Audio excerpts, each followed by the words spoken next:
Assalamualaikum teman-teman, selamat berjumpa lagi dengan saya Abdurrahman dan masih tetap di channel Abdurrahman ya. Dan masih tetap juga mengupas tentang seputaran gangguan asam lambung dan anestesi psikosomatis. Nah, di season kali ini saya akan share video yang berjudul tentang jangan lakukan hal-hal ini sebab bisa memperhambat pemulihan. Nah itu teman-teman ya. Nah makanya bagi teman-teman yang sekarang belum membaik dari gangguan asam lambung dan anestesi psikosomatis, hal-hal apa saja sih yang jangan dilakukan biar pemulihan itu cepat terlaksana gitu teman-teman, biar kesehatannya itu cepat tercapai. Nah itu teman-teman, nah makanya bagi teman-teman yang sekarang pengen mengetahui hal tersebut teman-teman ya, tolong tonton videonya sampai habis, jangan di skip biar kalian nanti mengerti, biar kalian nanti paham, dan ketika mengerti dan paham kalian bisa menanganinya dengan mudah. Nah itu teman-teman ya. Dan kemudian seperti biasa ya, bagi teman-teman yang baru bergabung, kalau seandainya kalian mau bertanya tentang seputaran gangguan asam lambung dan anestesi psikosomatis, alangkah baiknya kalian tonton dulu video-video saya sebelumnya, karena untuk seputaran gangguan asam lambung dan anestesi psikosomatis semuanya sudah saya share ya. Dari mulai cerita saya yang terkena gangguan asam lambung dan anestesi psikosomatis, kemudian merasakan 1001 macam sensasi yang sangat tidak nyaman, itu sudah di-share. Dan kemudian bagaimana cara menangani setiap sensasi yang hadir, itu juga sudah di-share. Nah makanya biar lebih jelas, biar lebih detail, alangkah baiknya kalian tonton dulu video-video saya sebelumnya. Nah itu teman-teman ya. Dan kemudian bagi teman-teman yang baru bergabung juga, kalau seandainya kalian belum subscribe channelnya, mohon videonya itu di subscribe dulu ya. Karena untuk subscribe itu tidak memerlukan biaya, tidak memerlukan pendaftaran. Jadi subscribe itu adalah hal yang sangat mudah sekali bagi teman-teman lakukan ya. Jadi teman-teman itu cukup memijit saja tulisan subscribe. Biar kenapa? Jujur ya, biar videonya itu cepat berkembang dengan baik. Dan kalau seandainya videonya itu berkembang dengan baik, sudah barang tentu itu akan menambah semangat tersendiri buat saya untuk terus nge-share tentang seputaran gangguan asam lambung dan anestesi psikosomatis ini terhadap kalian. Kemudian yang lebih penting dan yang lebih utamanya, tekan juga tombol lonceng sama tombol like-nya ya, biar kalian itu dapat notifikasi atau pemberitahuan video saya yang terbaru. Karena saya itu akan terus nge-share tentang seputaran gangguan asam lambung dan anestesi psikosomatis ini terhadap kalian, dengan tujuan semoga saja videonya itu menjadi wasilah atau jalan keluar bagi kalian yang sedang mengalami gangguan asam lambung dan anestesi psikosomatis hingga membaik ya, apalagi sampai sembuh total. Amin ya robbal alamin. Ya minimal hanya memberikan motivasi saja, atau lebih minimalnya lagi hanya sekedar menemani kalian yang sekarang sedang merasakan tidak nyamannya dari gangguan asam lambung dan anestesi psikosomatis. Nah itu teman-teman ya. Nah kembali lagi ke topik utama teman-teman ya. Untuk orang-orang yang terkena gangguan asam lambung dan anestesi psikosomatis, suka ada perasaan pengen cepet sembuh nih ya, pengen cepet sehat total nih, kan gitu ya. Tetapi kadang orang-orang yang terkena gangguan asam lambung dan anestesi psikosomatis itu tidak memperhatikan hal-hal sepele yang harus kalian hindari gitu teman-teman ya. Karena hal-hal sepele ini kadang tidak kita sadari ya, tidak kita sadari. Jadi ketika kita melakukannya biasa-biasa saja, padahal itu justru berpengaruh sekali ya terhadap proses pemulihan dari gangguan asam lambung dan anestesi psikosomatis. Nah itu teman-teman ya. Nah hal-hal sepele yang harus kalian hindari itu seperti apa sih? Yang pertama, makan tergesa-gesa teman-teman ya. Karena kita tahu lah untuk orang-orang yang terkena gangguan asam lambung dan anestesi psikosomatis, yang namanya makan itu sangat penting sekali gitu teman-teman, karena untuk pemenuhan kebutuhan tubuh kita gitu teman-teman. Tetapi kadang ada kalanya kita itu makannya itu sembarangan ya, dari mulai jenis makanannya, kemudian cara mengkonsumsi makanannya gitu teman-teman. Dan makan yang tergesa-gesa itu justru akan memperhambat proses pemulihan gitu teman-teman ya. Keterkaitannya seperti apa sih, keterangannya, penjelasannya seperti apa gitu ya, kenapa makan dengan tergesa-gesa itu bisa memperhambat proses pemulihan. Jadi ketika kita mengkonsumsi makanan apapun teman-teman ya, kalau seandainya kita tergesa-gesa makannya cepat gitu teman-teman ya, dan itu sudah pasti ya secara otomatis akan menambah asam lambung kita itu meningkat kembali teman-teman. Dan itu sebetulnya kegiatan wajar gitu teman-teman ya. Jadi ketika kalian mengkonsumsi makanan dengan cepat, nanti makanannya di sini itu belum terkunyah dengan lembut gitu teman-teman, makanannya masih agak-agak besar juga gitu teman-teman ya, makanannya belum hancur gitu teman-teman, di mulutnya itu belum hancur lah. Jadi sangat wajar sekali ketika masuk ke dalam lambung itu asam lambungnya akan meningkat kembali gitu teman-teman, akan bertambah lagi, wajar menurut saya, dan itu merupakan sistem otomatis karena biar cepat membantu mengurai makanannya. Nah itu teman-teman, nah makanya bagi teman-teman yang sekarang belum membaik dari gangguan asam lambung dan gastritis psikosomatis, alangkah baiknya dan sangat disarankan sekali jika mengkonsumsi makanan itu, alangkah baiknya mengunyahnya itu agak lama gitu teman-teman ya, kunyah dulu agak lama gitu teman-teman ya. Jadi biar tujuannya itu ketika masuk ke dalam lambung itu makanannya itu udah mulai hancur ya, udah mulai hancur, dan ketika masuk ke lambung si asam lambungnya itu bekerjanya itu tidak terlalu berat gitu teman-teman ya. Nah itu merupakan hal yang sepele tetapi bisa membantu proses pemulihan teman-teman ya. Bayangkan saja kalau misalnya kalian mengkonsumsi makanan tanpa mengunyahnya lama gitu teman-teman, jadi makanannya itu masih agak berat ya di dalam lambungnya itu. Nah otomatis pencernaan kita itu akan bekerjanya itu ya sangat maksimal sekali teman-teman ya. Sangat bekerjanya itu sangat berat sekali karena membutuhkan energi yang besar gitu teman-teman ya. Nah makanya pahami saja ke sana. Jadi yang nomor satu itu kenapa makan tergesa-gesa itu harus dihindari gitu teman-teman, keterkaitannya memang seperti itu. Nah makanya alangkah baiknya kalian mengunyahnya itu agak lama. Nah itu teman-teman, itu yang pertama. Kemudian yang keduanya, olahraga terlalu berat. Nah hindari juga teman-teman ya olahraga terlalu berat. Mentang-mentang sekarang tuh kalian dapat keterangan bahwa asam lambung dan gastritis psikosomatis itu harus banyak olahraga biar aliran darahnya lancar, biar aliran oksigennya juga lancar, tetapi olahraga kalian itu berat gitu teman-teman ya, kayak macam angkat besi, kemudian lari juga gitu teman-teman ya. Hindari seperti itu gitu teman-teman. Kenapa harus dihindari? Keterkaitannya seperti apa? Penjelasannya seperti apa? Penjelasannya untuk orang-orang yang terkena gangguan asam lambung dan gastritis psikosomatis, kenapa harus menghindari olahraga terlalu berat? Karena ketika kita olahraganya terlalu berat, beraktivitasnya terlalu berat gitu teman-teman ya, itu akan lebih cepat menguras energi teman-teman, dan ketika menguras energi dengan cepat, akhirnya kebutuhan untuk tubuh kita itu cepat tidak terpenuhi. Akhirnya ada kelayangan juga, agak pusing juga gitu teman-teman. Dan kalau seandainya kalian tidak bisa menerima ke sana, ya cemas hadir ya, cemasnya hadir lagi, was-wasnya hadir lagi, gelisahnya hadir lagi. Nah itu teman-teman, makanya hindari olahraga terlalu berat. Jadi olahraganya itu yang ringan-ringan saja lah, kayak macam jalan-jalan, kemudian yang penting olahraganya dapat, kemudian hati senang, pikiran senang gitu teman-teman. Sesimpel itu sih sebetulnya gitu teman-teman ya. Nah tetapi kalau misalnya ada juga yang bertanya, Pak saya itu atlet ya, saya itu atlet butuh latihan yang super ekstra gitu, apakah boleh untuk melakukan latihan-latihan berat kayak gitu lagi, karena saya itu pengen cepat kembali lagi kayak dulu gitu teman-teman ya. Saya katakan boleh seperti itu teman-teman, tetapi catatan ya, ketika kalian habis energinya, kemudian ketika kalian nanti ada kelayangannya, ada agak pusingnya juga, kalian harus bisa menerima. Yang tidak boleh itu seperti ini teman-teman ya, ketika kalian beraktivitas yang sangat berat, kemudian ada kelayangan, ada pusing, kalian tidak bisa menerimanya dan akhirnya ada cemas lagi di situ. Nah itu teman-teman, hindari hal seperti itu. Nah makanya ketika kalian, Pak saya itu pengen olahraganya itu yang berat karena pengen cepat-cepat kembali lagi kayak dulu lagi, apakah boleh? Boleh, dengan catatan kalian harus bisa menerima sensasinya teman-teman ya. Kalau misalnya ada sensasi yang hadir, kalian harus bisa terima, dan itu juga memang harus diterima sih sebetulnya gitu teman-teman, karena nggak ada hal yang berbahaya teman-teman ya.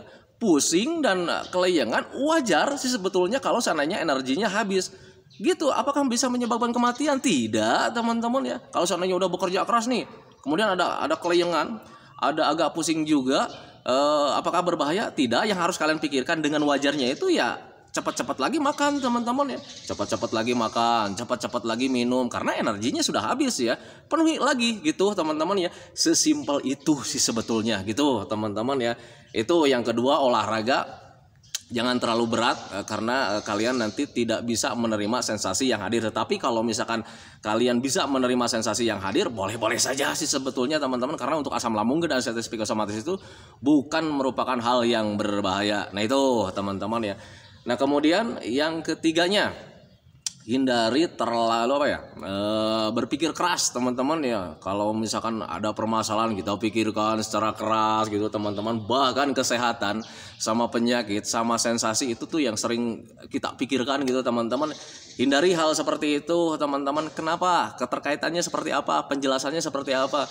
Karena untuk orang-orang yang terkena gangguan asam lambung dan ascites psikosomatis, ketika berpikir ke arah sana gitu teman-teman, berpikirnya terlalu keras, itu bisa mempengaruhi pencernaan kalian teman-teman. Pencernaan kalian menjadi error kembali. Nah itu teman-teman, makanya untuk orang-orang yang terkena gangguan asam lambung dan ascites psikosomatis harus dihindari berpikir terlalu keras gitu teman-teman. Dan kadang untuk orang-orang yang terkena gangguan asam lambung dan ascites psikosomatis itu, kalau seandainya dianjurkan seperti itu, suka mengelak ya. Pak, saya itu nggak terlalu banyak pikiran, saya enjoy saja. Coba pikirkan setiap harinya, apakah masih selalu berpikir tentang penyakit? Apa setiap harinya masih selalu berpikir tentang sensasi? Kalau seandainya masih iya, hindari saja teman-teman. Lupakan yang namanya gangguan asam lambung dan ascites psikosomatis. Ngapain diingat-ingat? Tidak akan membangun kalian teman-teman ya.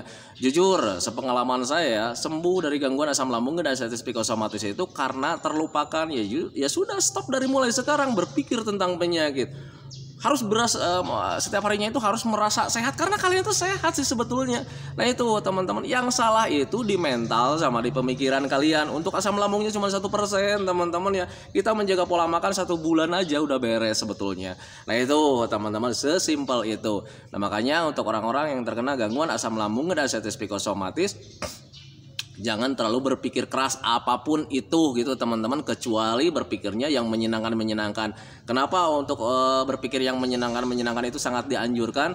Karena berbeda ya, ketika kita berpikir tentang sensasi, berpikir tentang penyakit, pokoknya hal-hal yang negatif nanti hasilnya juga negatif ya, kayak macam kita murung, was-was, gelisah, banyak pikiran seperti itu teman-teman. Tetapi berbeda ketika kita berpikirnya hal-hal yang menyenangkan, hal-hal yang bisa membangun, justru yang tumbuh itu, yang hadir itu rasa semangat, rasa bahagia. Nah seperti itu teman-teman. Dan sementara rasa bahagia itu adalah hal yang paling dirindukan sekali untuk orang-orang yang terkena gangguan asam lambung dan ascites psikosomatis.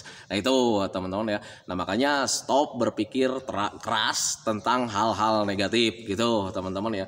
Dan kemudian yang keempatnya itu adalah minum sembarang obat. Hindari ya minum sembarang obat. Kenapa saya selalu mengatakan jaga asupan gitu teman-teman ya, karena ketika kalian minum atau mengkonsumsi obat sembarang obat gitu teman-teman, justru itu tidak akan membaik gitu teman-teman ya.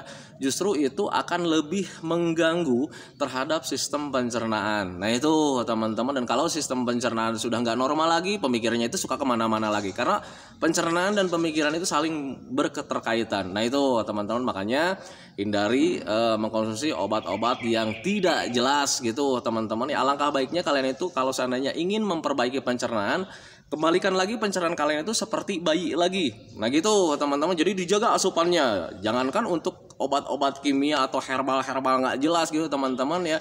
Untuk makanan yang tidak jelas juga seharusnya dihindari gitu teman-teman. Anggap saja kita itu mengurus bayi lagi. Nah itu teman-teman ya, biar lebih cepat pemulihannya. Nah itu teman-teman. Jadi alangkah baiknya dihindari minum atau mengkonsumsi obat sembarang. Nah itu teman-teman ya. Nah kemudian hal yang harus kalian hindari itu, yang kelimanya itu sering main HP ya. Sering main HP, kemudian sering main TV, sering main laptop gitu teman-teman ya. Dan ketika kalian terlalu sering main hal-hal tersebut gitu teman-teman ya, justru itu akan memperhambat pemulihan gitu teman-teman. Bahkan itu akan lebih akan lebih memperlama sih sebetulnya ya. Kayak macam kenapa orang-orang yang terkena gangguan asam lambung dan ascites psikosomatis sangat disarankan sekali untuk jangan terlalu sering main HP. Karena ketika kalian sering main HP nih, itu sangat berpengaruh sekali ya terhadap terhadap penglihatan, kemudian rasa di kepala juga, kemudian rasa di badan juga. Sangat sangat mengganggu sekali teman-teman. Contoh kecil, ketika kalian ketika sering main HP nih, ketika sering main HP terus ya main HP, dan ketika stop main HP-nya kita lihat keluar itu pandangan itu agak buram gitu teman-teman. Dan ketika agak buram, orang-orang yang terkena gangguan asam lambung dan ascites psikosomatis itu suka tidak bisa menerima sensasi seperti itu teman-teman. Jadi ketika matanya agak buram, waduh cemasnya hadir lagi teman-teman, padahal itu dari HP teman-teman ya. Nah itu pengalaman saya dulu gitu teman-teman ya, semoga saja teman-teman tidak mengalaminya ke sana. Kemudian ketika sering main HP, seringnya itu ketika main HP itu ya rebahan, duduk manis, akhirnya aliran darahnya kurang lancar, aliran oksigennya kurang lancar, ada kesemutan juga, kemudian pegal-pegal juga, karena main HP itu kalau lagi nyaman dalam satu posisi kita itu ogah untuk bergerak teman-teman ya. Dan ketika ada pegal-pegal, orang-orang yang terkena gangguan asam lambung dan sensitif psikosomatis biasanya paling tidak bisa menerima sensasi yang negatif teman-teman ya. Jadi ketika pegal-pegal, mata agak buram gitu teman-teman ya, kemudian agak pusing juga di kepala gitu teman-teman ya, agak nyeri juga bagian kepala, itu paling tidak bisa menerima dan pasti bakalan cemas gitu teman-teman. Aduh, apalagi ini kan gitu ya, apalagi ini nih badan terasa tidak nyaman, kepala bagian atas sakit gitu teman-teman, mata agak buram, agak kelayangan juga gitu teman-teman ya, padahal itu dari HP, dari TV, dari laptop, karena kita keseringan. Nah itu teman-teman ya, nah makanya hindari hal seperti itu teman-teman. Jadi sering main HP terlalu lama, sering nonton TV terlalu lama, main laptop terlalu lama itu justru akan memperhambat pemulihan dari gangguan asam lambung dan sensitif psikosomatis. Nah itu teman-teman ya. Nah makanya bagi teman-teman yang sekarang sudah mengetahui ke hal sana teman-teman ya, yang harus kalian lakukan itu dari pertama cara makan harus diperhatikan teman-teman ya. Hal sepele sih sebetulnya untuk makan itu Pak, itu makan sepele sih, kita telan beres kan gitu ya. Mau makan tergesa-gesa juga nggak apa-apa, memang nggak apa-apa teman-teman ya. Tetapi kalau misalnya kalian makan tergesa-gesa, kemudian ada sistem yang otomatisnya berjalan, kemudian ada sensasi, ya kalian harus terima dan kalian nggak usah was-was, kalian nggak usah gelisah gitu teman-teman, karena itu memang sistem otomatis ya. Ketika ada makanan yang alot atau misalkan makanan yang susah dicerna atau pekerjaan pencernaan kita itu bekerja sangat keras, itu ada sensasi, kemudian kalian ya nggak usah dicemaskan karena itu merupakan hal yang sangat wajar sih sebetulnya. Nah itu teman-teman. Nah tetapi kalau misalnya kalian tidak bisa menerima sensasi yang hadir ketika makan tergesa-gesa, ya kalian harus makannya itu harus pelan-pelan saja sih sebetulnya gitu teman-teman ya. Kunyahnya harus sering gitu teman-teman. Jadi ketika udah lembut di mulut baru kita telan masuk ke lambung kita itu ya, lambungnya itu tidak bekerjanya itu tidak terlalu keras. Nah itu teman-teman, sepele sih sebetulnya gitu teman-teman, tetapi kejadian sepele itu bisa mempercepat pemulihan kalian gitu teman-teman ya. Nah itu teman-teman ya, untuk seputaran hal-hal yang harus kalian hindari karena bisa menyebabkan proses pemulihannya itu agak melambat gitu teman-teman ya. Tetapi kalau misalkan kalian bisa menghindari hal-hal seperti itu, insya Allah kalian itu bakalan lebih cepat gitu teman-teman ya. Sekali lagi saya sampaikan, jangan pernah lakukan hal-hal seperti itu gitu teman-teman ya, karena hal-hal seperti itu bisa memperlambat proses pemulihan. Nah yang ke satu, makan dengan tergesa-gesa gitu teman-teman ya.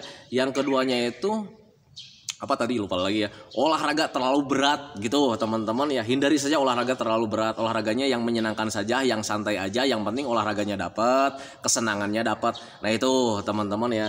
Kemudian yang ketiganya, berpikir keras teman-teman ya. Hindari berpikir keras, apalagi tentang berpikirnya itu tentang penyakit, tentang sensasi, malah menimbulkan kalian itu ketakutan tersendiri dan akhirnya itu bisa memperhambat proses pemulihan. Nah itu teman-teman ya. Kemudian yang keempatnya, jangan pernah minum obat sembarang gitu teman-teman. Kalaupun misalnya kalian ingin memperbaiki proses pemulihannya gitu teman-teman ya, alangkah baiknya kalian kembalikan lagi pencernaan kalian itu seperti bayi lagi, menjaga asupannya. Nah itu teman-teman ya, itu akan lebih cepat proses pemulihannya. Nah kemudian yang kelimanya itu, kalian hindari terlalu sering main HP, terlalu sering nonton TV, terlalu sering main laptop gitu teman-teman ya, karena ketika kalian terlalu sering seperti itu ya akan berpengaruh juga terhadap keadaan kalian, baik dari mata, rasa kepala, kemudian di badan itu ada teman-teman, karena ketika kita sering main HP ada penegangan otot, kemudian mata ada radiasi juga gitu teman-teman. Jadi serba tidak nyaman lah ketika kalian itu sering main HP gitu teman-teman. Makanya hindari saja kesana. Yang harus kalian lakukan itu justru olahraga setiap harinya teman-teman ya, biar imun kalian itu tambah kuat, biar imun kalian itu tambah hebat, dan ketika tambah kuat dan tambah hebat justru proses pemulihan itu akan lebih cepat. Nah itu teman-teman ya. Nah itu teman-teman ya video dari saya tentang hal-hal yang harus kalian hindari karena bisa memperlambat proses pemulihan. Semoga saja kalian bisa melaksanakan tugasnya, karena ketika orang yang terkena gangguan asam lambung dan diabetes psikosomatis itu walaupun sudah tahu proses pemulihannya harus begini, itu paling malas teman-teman ya, paling malas melakukannya. Kenapa paling malas? Karena justru bukan malas ya, karena masih dipicu dengan rasa takut. Contoh kecil, kalau misalkan kita mau makan ini kita takut, mau jalan-jalan ke sini kita takut. Enaknya itu ya cuman rebahan, duduk-duduk manis gitu teman-teman ya. Tetapi saya tanyakan lagi sama Anda, mau sampai kapan kalian begitu? Nah itu teman-teman, mulai dari sekarang bergeraklah, hiduplah yang berproduktif gitu teman-teman, biar kalian itu ya cepat terbebas dari gangguan asam lambung dan diabetes psikosomatis. Karena semuanya juga butuh proses dan pelatihan gitu teman-teman ya, untuk mempercepat pemulihan. Makanya lakukan dari mulai sekarang metodenya. Nah itu teman-teman ya. Kemudian seperti biasa, sebelum saya akhiri videonya, saya selalu mendoakan sama teman-teman itu, semoga saja teman-teman itu cepat sehat lagi, cepat sembuh lagi, cepat kembali lagi keadaan kalian yang dulu, baik semangatnya, moodnya, tertawanya, pokoknya kebahagiaan kalian yang dulu atau kehidupan kalian yang berwarna yang dulu itu semoga saja cepat kembali lagi, karena memang saya yakin 100% bahwa keadaan kalian yang dulu itu sangat dirindukan sekali. Nah itu teman-teman, kemudian doakan saya juga teman-teman ya, agar saya itu tetap sehat, tetap kuat, tetap ceria, agar masih bisa tetap menemani kalian. Nah itu teman-teman ya, saya hentikan videonya teman-teman ya. Assalamualaikum warahmatullahi wabarakatuh.